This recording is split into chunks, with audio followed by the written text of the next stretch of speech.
नमस्कार मित्रों, नमस्कार। आप सबको मेरा नमस्कार। मेरा नाम अश्विन वैद्य है।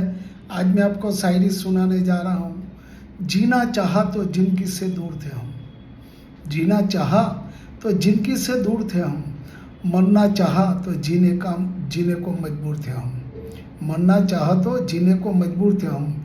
सर झुकाकर कबूल कर ली हर सजा, सर झुकाकर कबूल कर ली हर सजा।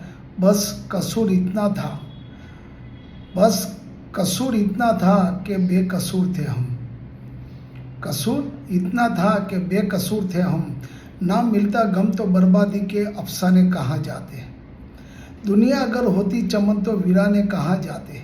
चलो अच्छा हुआ, चलो अच्छा हुआ, अपनों में कोई गैर तो निकला, चलो अच्छा हुआ, अपनों में कोई गैर तो निकला। सभी अगर अपने होते, सभी अगर अपने होते तो बेगाने कहाँ जाते, तो बेगाने कहाँ जाते। Thank you, thank you.